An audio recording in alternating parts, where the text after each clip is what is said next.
Hey, quiet warriors. Listen carefully. You are not behind because you are lazy. You are not stuck because you are unlucky. And you are not tired because life is unfair. You are exhausted because every single day, you are leaking your future in small, quiet ways you barely notice anymore. Not with big mistakes. Not with dramatic failures. But with habits that feel normal. Comfortable. Defensible. Habits you protect. Habits you excuse. Habits you've lived with for so long that they feel like part of who you are. And that is the real danger.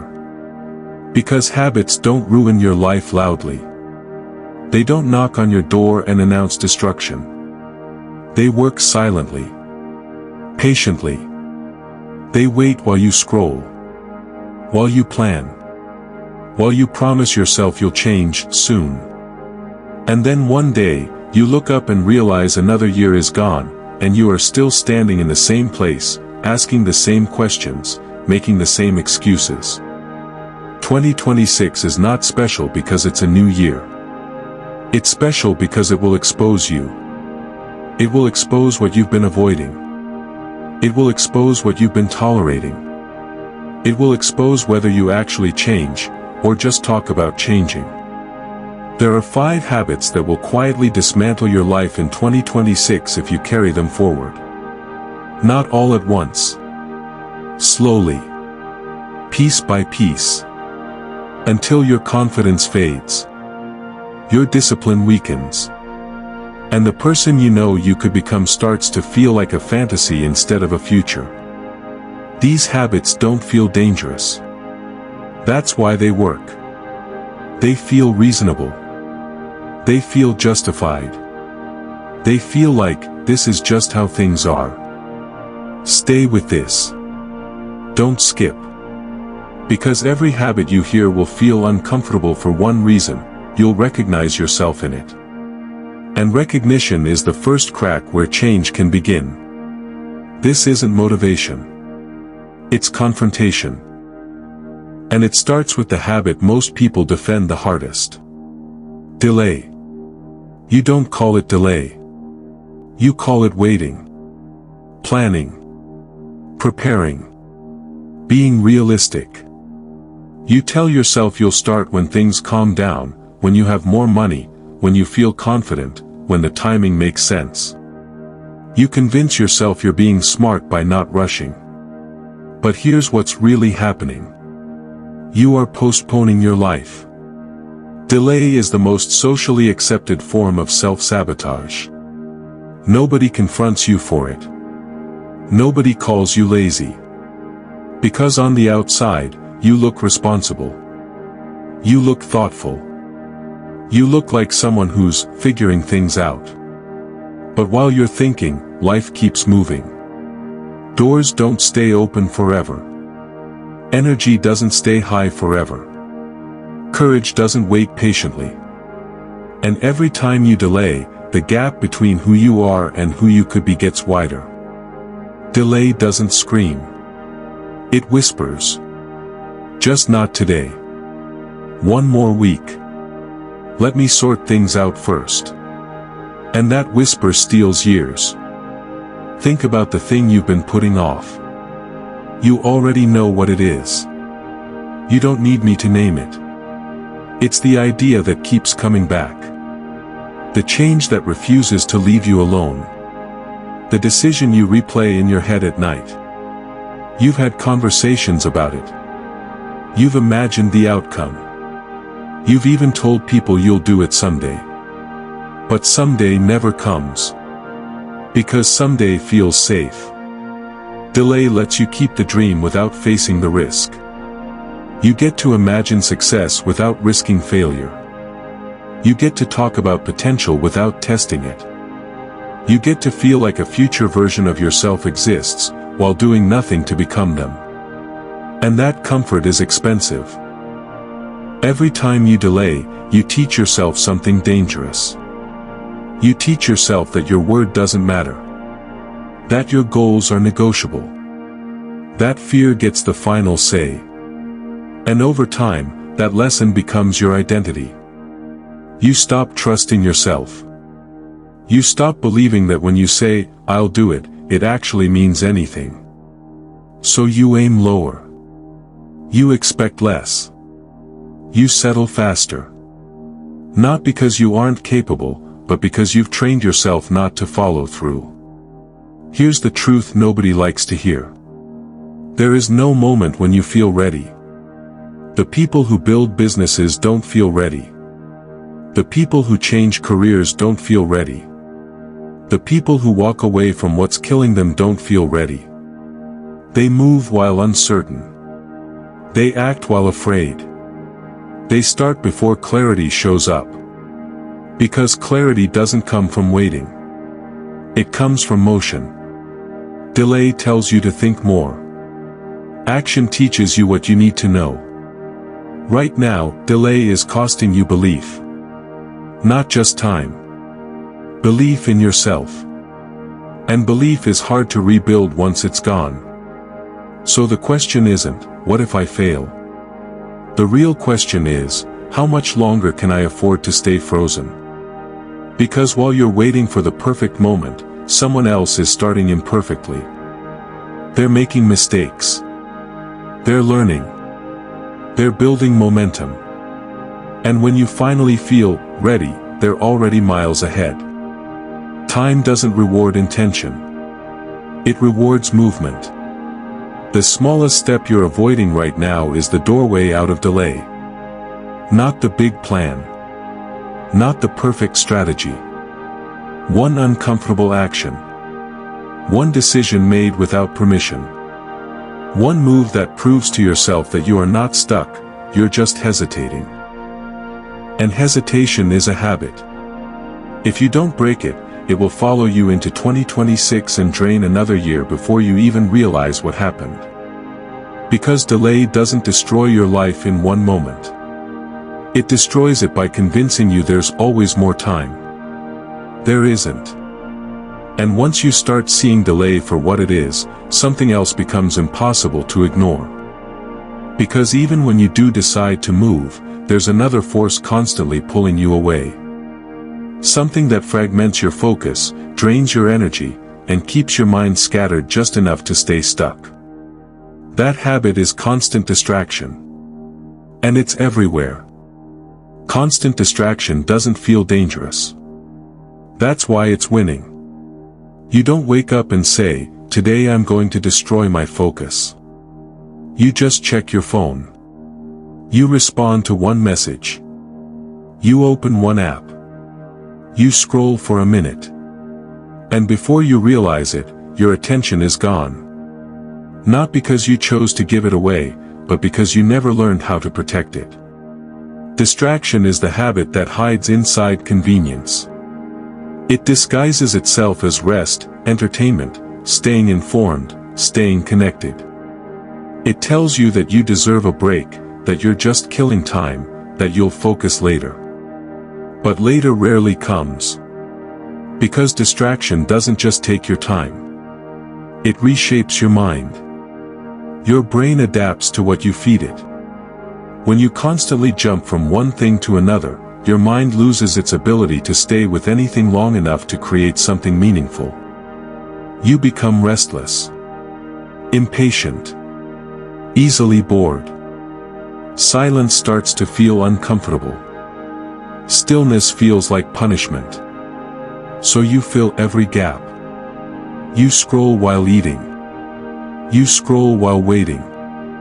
You scroll when you feel stressed. You scroll when you feel empty. And slowly, without noticing, your inner world becomes as noisy as your screen. Distraction isn't about laziness. It's about avoidance. When something feels hard, unclear, or uncomfortable, distraction offers an escape. It lets you postpone effort without admitting you're afraid. It keeps you busy enough to feel productive, but unfocused enough to never move forward. Look at your days honestly. How often do you start something meaningful, then abandon it halfway because something pulled your attention away? How often do you tell yourself you're tired, when in reality your mind is just scattered? How often do you feel busy but unfulfilled, stimulated but empty? That emptiness is the cost. Because attention is not just what you look at. It's what you become. Whatever holds your attention shapes your thoughts. Your thoughts shape your actions. And your actions shape your life. When your attention is everywhere, your life goes nowhere. Distraction trains you to live on the surface. To react instead of reflect. To consume instead of create. And the more you feed it, the harder it becomes to stop. Not because you're weak, but because habits grow stronger the more they're repeated. 10 minutes here. Another 10 there. A quick check that turns into an hour. And suddenly, a day disappears.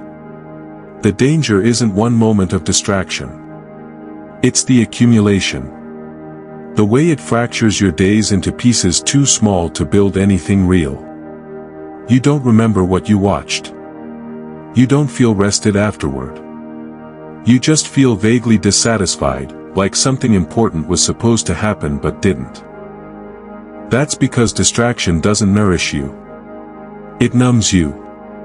It keeps you from feeling bored, but it also keeps you from feeling fulfilled. It keeps you from feeling pain, but it also keeps you from feeling purpose. It fills the space so you never have to face the questions that actually matter. What am I avoiding? What needs my attention right now? What would change if I focused? Those questions are uncomfortable.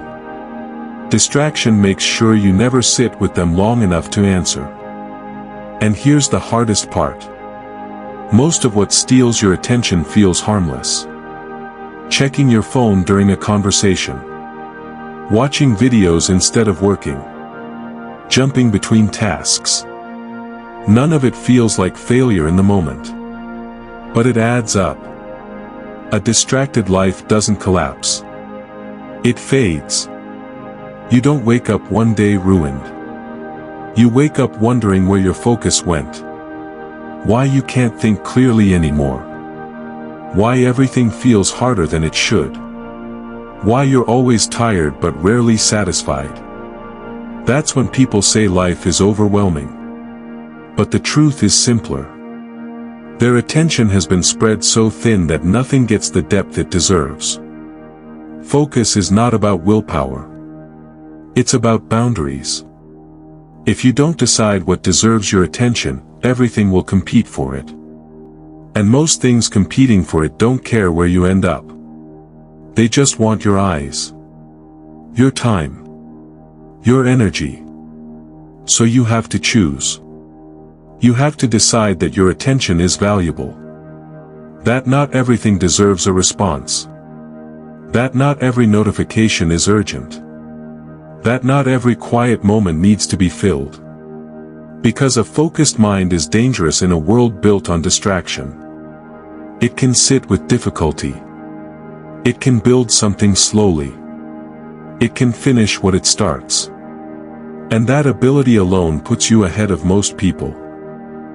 But focus requires discomfort. It requires saying no. It requires missing out. It requires sitting with boredom long enough for something meaningful to emerge. And that's where most people quit. Because distraction offers comfort. And comfort leads directly into the next habit that quietly destroys lives, choosing comfort over growth. Comfort feels like relief. That's why it's so seductive.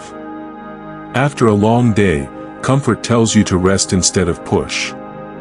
After a setback, it tells you to stay where you are instead of risking more disappointment. After fear shows up, comfort offers safety, familiarity, and the illusion of peace. And slowly, almost kindly, it shrinks your life. Choosing comfort over growth doesn't look like failure. It looks like settling into routines that don't challenge you. Staying in places that no longer teach you anything. Avoiding decisions that might disrupt the stability you've built, even when that stability is quietly suffocating you. Comfort never demands anything. Growth always does. Growth asks you to stretch beyond who you are. Comfort asks you to stay the same. And every time you choose comfort, you reinforce a version of yourself that avoids resistance, avoids discomfort, avoids effort. At first, it feels like self-care. Then it becomes avoidance. Then it becomes identity. You tell yourself you'll start taking your health seriously when life slows down. You'll chase bigger goals when things feel more secure. You'll have the hard conversation when the timing feels right. But the timing never feels right, because growth always feels inconvenient. Comfort keeps you protected from short-term pain. But it exposes you to long-term regret. Think about the areas of your life where you've stopped pushing. Where you know, deep down, you could be doing more, learning more, becoming more. Maybe it's your body. You know what movement would do for you. You know what discipline would change. But comfort whispers that you deserve rest, that you've had a long day, that tomorrow is fine. Maybe it's your work. You know you're capable of more responsibility, more impact, more growth. But comfort keeps you where things are predictable. Where expectations are low. Where you don't have to risk being seen trying. Maybe it's your relationships. You know some truths need to be spoken. Boundaries need to be drawn. Patterns need to change. But comfort chooses silence. It chooses peace over honesty. And the distance grows quietly until one day you realize you've lost connection while trying to avoid conflict. Comfort doesn't destroy your life immediately. It slowly lowers your standards. You stop asking more of yourself. You stop expecting change. You stop believing that effort will lead to something better.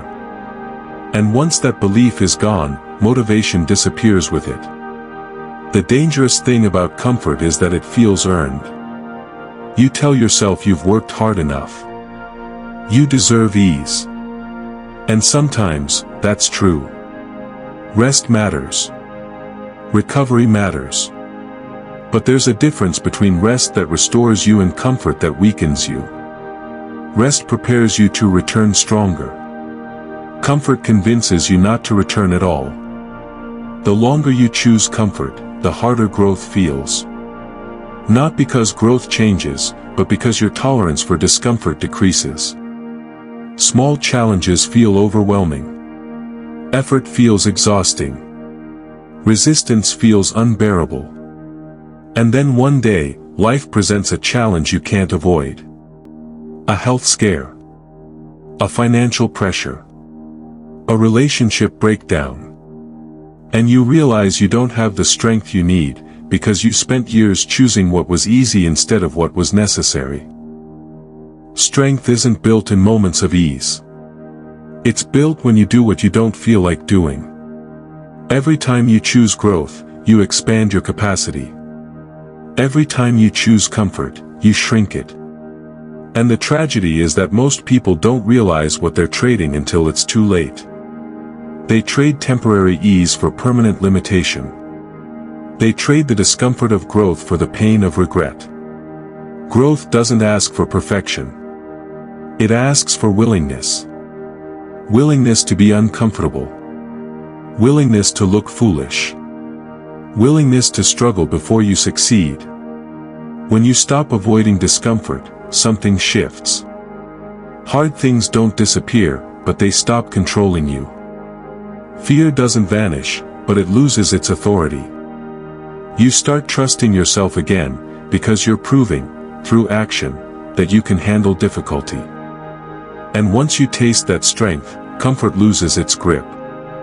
But here's the next trap. Even when you do choose your confidence, it pulls you into endless explanations, justifications, and defenses. It's the habit of explaining yourself to people who don't matter. And it's costing you more than you think. Explaining yourself feels polite. It feels reasonable. It feels like maturity. You tell yourself you're just clearing misunderstandings. You're just helping people see your perspective. You're just being respectful. But most of the time, you're not explaining to be understood. You're explaining because you're uncomfortable being misunderstood. And that discomfort is expensive.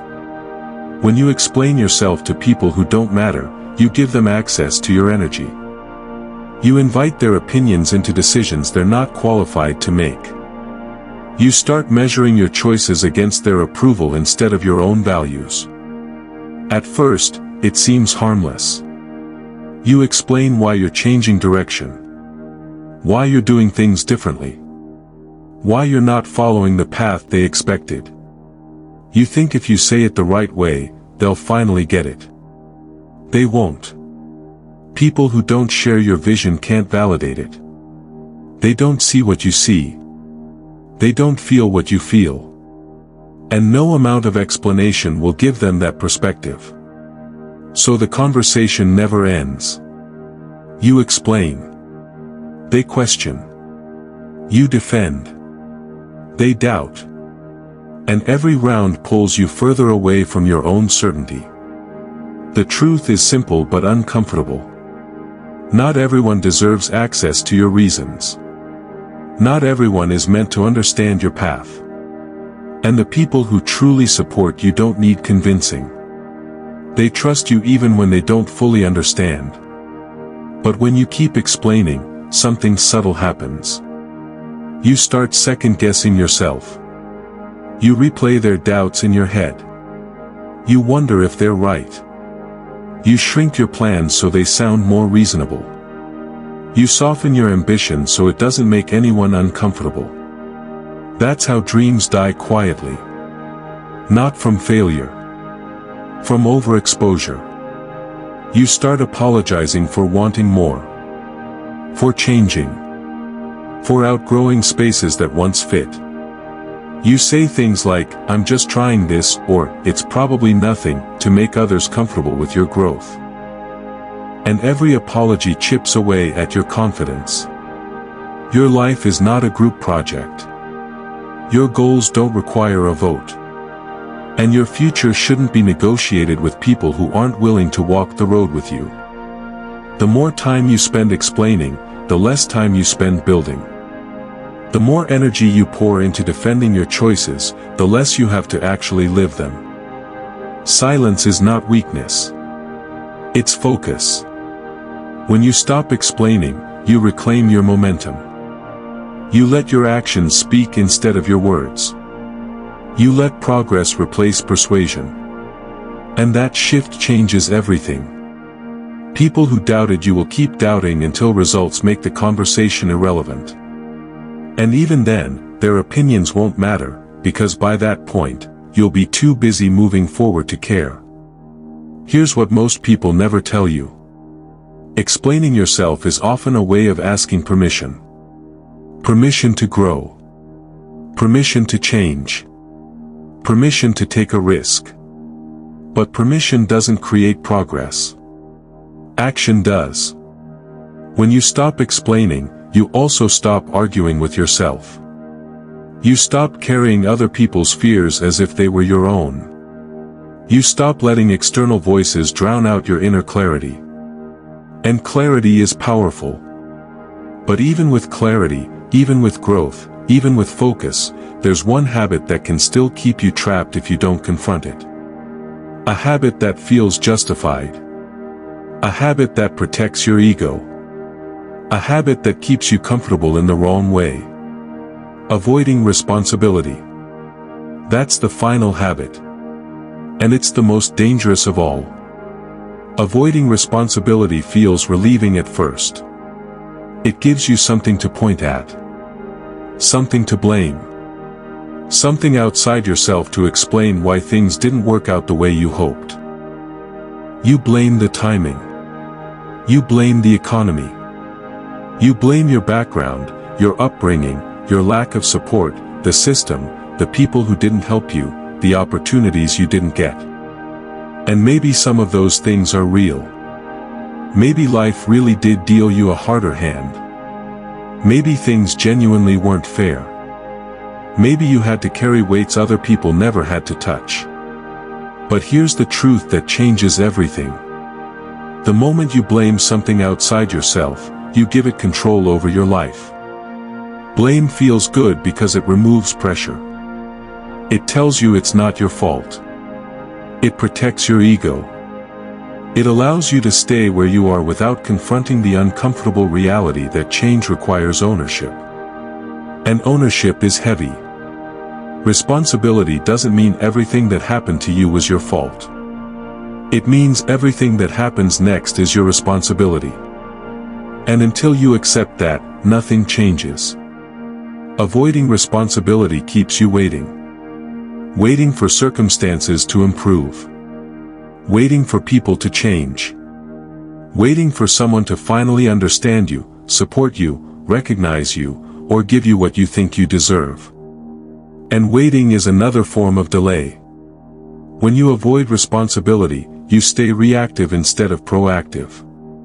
You spend your energy explaining why things are hard instead of figuring out how to move forward despite them. You replay the past instead of shaping the future. And the longer you do that, the more permanent your situation feels. You start identifying with your struggles. You tell the same stories about why things didn't work out. You build an identity around what went wrong instead of what you're capable of fixing. And slowly, your problems stop being something you have and start becoming who you are. That's when people get stuck for years. Responsibility is uncomfortable because it removes excuses. It forces you to confront the gap between where you are and what you've been doing. It asks you to look at your choices, not just your circumstances. But responsibility is also freedom. Because the moment you accept responsibility, you regain control. You stop waiting for the world to change and start changing your approach. You stop asking who's to blame and start asking what your next move is. And that shift is everything. Think about the areas of your life where you feel powerless. Your finances. Your health. Your career. Your relationships. Now ask yourself honestly, where have you been giving away responsibility? Maybe you're waiting for motivation instead of building discipline. Maybe you're waiting for support instead of becoming resourceful. Maybe you're waiting for confidence instead of taking action that builds it. Avoiding responsibility keeps you comfortable, but comfort has already cost you enough. Taking responsibility doesn't mean you suddenly have all the answers. It means you stop pretending you don't have any power. It means you work with what you have instead of mourning what you didn't get. Because progress doesn't come from perfect conditions. It comes from committed action in imperfect situations. Once you take responsibility, excuses lose their grip. You stop saying, "I can't because," and start asking, "How can I?" You stop replaying what should have been and start building what could be. And that's when momentum returns. So here you are. 5 habits. 5 patterns. 5 quiet ways people lose years without realizing it. Delay. Constant distraction. Choosing comfort over growth. Explaining yourself to people who don't matter. Avoiding responsibility. None of these habits are dramatic. That's why they're dangerous. They don't destroy your life all at once. They do it slowly, patiently, while you're busy surviving, coping, and telling yourself you'll fix things later. The question isn't whether you recognize them. You did. The question is whether you're willing to let them go. Because knowing isn't enough. Agreement isn't enough. Feeling inspired for a moment isn't enough. Change only happens when behavior changes. 2026 will move forward whether you do or not. Days will pass. Weeks will stack up. Another year will disappear if you let it. And one day, you'll either look back proud of the person you became, or disappointed that you stayed the same. Both outcomes are built from small daily choices. You don't need to fix everything at once. You don't need to become a different person overnight. You just need to stop protecting the habits that are holding you back. Start now. Choose one thing. Take responsibility for it. Act before you feel ready. Protect your focus. Choose growth when comfort feels tempting. Move quietly without explaining. Own your life without excuses. This can be your year. Not because the calendar changed, but because you did. If this message hit you, don't let it fade. Say it out loud. Commit to it. Write it down. Make it real. Because the habits won't change themselves. But you can. And if you do, everything else will follow. This is Stoic quiet strength, power in silence.